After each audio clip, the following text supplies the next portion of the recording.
Satyamji housing city layout నెల్లూరులోని Kallurupalli housing board సమీపంలో కలదు. ఈ వెంచర్ కి NH16 నుంచి కేవలం 3 నిమిషాల్లో చేరుకోవచ్చు. చుట్టుపక్కల ధరలతో పోల్చుకుంటే అతి తక్కువ ధరకే ప్లాట్లు లభిస్తాయి. పూర్తి వివరాల కోసం ఈ కింది నెంబర్స్ ను సంప్రదించండి. రైట్ నో ప్రెసెంట్ అయితే చూస్తున్నారు DVS కర్ణ, దాన వీర సూర కర్ణ పేరు. సో సినిమా పేరు కాదు. సో ఇంతకీ బ్రీడ్ ఏంటో తెలుసు కదా, rottweiler. So age point of వ్యూకి వచ్చేసరికి 1.5 year మాత్రమే.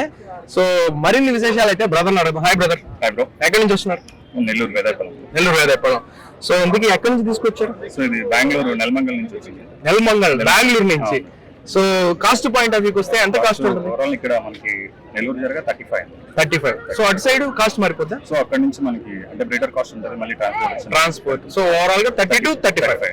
సో ఇంతకీ ఫుడ్ పాయింట్ ఆఫ్ వ్యూకి వస్తే ఎలాంటి ఫుడ్స్ పెడుతుంటారు? Food only curd rice and Royal Canin mix చేసి పెడుతుంటారు.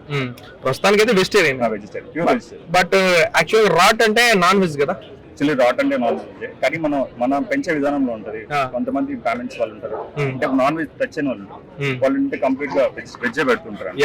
సో అలాంటి వాళ్ళకి మన ఫుడ్ మనం ఎట్లా అయితే మనం ట్రైన్ చేస్తాం అట్లా అవి తీసుకుంటాం. లేకపోతే సో బేసిక్ గా ఫ్రెండ్లీ టైపా లేకపోతే వైల్డా? పక్కా ఫ్రెండ్లీ అసలు. మనం పెంచే విధానంలో కూడా ఉంటుంది. సో మనం ఎలాగైతే పెంచుతామో, మనం అగ్రెసివ్ గా బాగా కట్టేసి బాగా కొట్టి అట్లా పెంచితే అగ్రెసివ్ గానే తరు. సో మనం ఫ్రెండ్లీగా పెంచితే ఫ్రెండ్లీగా. ఓకే, బేసిక్ గా అయితే safety and security purpose security purpose గా తీసుకుంటాం. And 100% friendly. సో ఓవరాల్ గా final life span point of వ్యూకి వస్తే ఎన్ని ఇయర్స్? ఇది కూడా ఏంటంటే మనం ఫుడ్ మెయింటెనెన్స్ లో ఉంటుంది. కొంతమంది ఫుడ్ ఇచ్చేసి ఒబేస్ పెరిగిపోయి వాళ్ళకి వాకింగ్ చేయొచ్చు, అట్లా కొన్ని లైఫ్ స్పాన్ తక్కువ ఉంటుంది. సో మాక్సిమం 14 to 15 years వరకు ఉంటుంది. సో బేసిక్ గా ఎలాంటి టైప్ ఆఫ్ ఎక్సర్సైజెస్ ఏం చేయించాలి?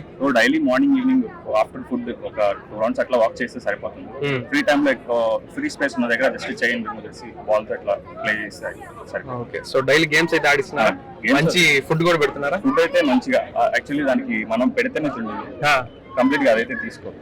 సో లైక్ చిన్నపిల్లలాగా కంప్లీట్ గా మనమే దానికి చేతితో తినిపించాలి. అప్పుడు పెడితేనే తింటుంది, దానికి దగ్గర ప్లేట్ పెట్టినా తిందాం. సో ప్రెసెంట్ అయితే అగ్రెసివ్ గా అనిపిస్తుంది కొంచెం. అగ్రెసివ్ లేదు అంటే చుట్టుపక్కల ఫస్ట్ టైం డాగ్స్ చూస్తుంది కదా, అబ్జర్వ్ చేస్తున్నాను.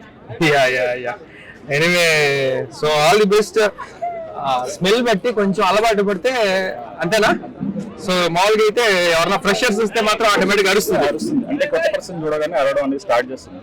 సో అప్పుడు మనం చూడగానే కొంచెం అగ్రెసివ్ అనిపిస్తుంది. సో రాట్ వీలర్ ఎవరు చూసినా ఫస్ట్ ఆఫ్ ఆల్ చాలా భయంకరంగా ఉంది, వెళ్తే కరుస్తుంది.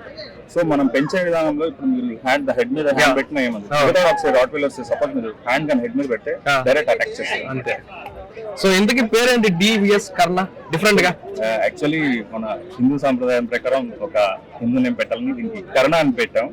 సో సూపర్ నైస్ నేమ్, చాలా బాగుందండి. అంటే ఇప్పుడు వరకు ఉన్న డాగ్స్ లో డిఫరెంట్ గా, అంటే అన్ని మ్యాక్సీ డిఫరెంట్ గా ఉంటాయి, స్పైసీ సంథింగ్. అండ్ ఇది మాత్రం DVS కర్ణ, దానవీర సూర కర్ణ, రామారావు గారు గుర్తుకొచ్చారు. Very good, nice name. So guys చూసారు కదా, రాట్ వీలర్ కి సంబంధించినటువంటి లక్షణాలు ఏ విధంగా ఉంటాయి అండ్ లైఫ్ స్పాన్ కావచ్చు. సో ఓవరాల్ గా ఏ ఫుడ్ తింటుంది ఏంటి అనేది. సో ఎనీవే బెంగళూరు అవతల నుంచి తెప్పించారంట. కాస్ట్ పాయింట్ ఆఫ్ వ్యూలో వస్తే 30 to 35 అయితే ఉంది. ఎలాంటి ఫుడ్ తింటుంది ఏంటి అనేది కూడా తెలుసుకున్నారు కదా. సో ఇది ఇవాళ ప్రత్యేక కార్యక్రమం. మళ్ళీ మరిన్ని విశేషాలతో మరో ప్రత్యేకమైన కార్యక్రమాలు తెలుసుకుందాం.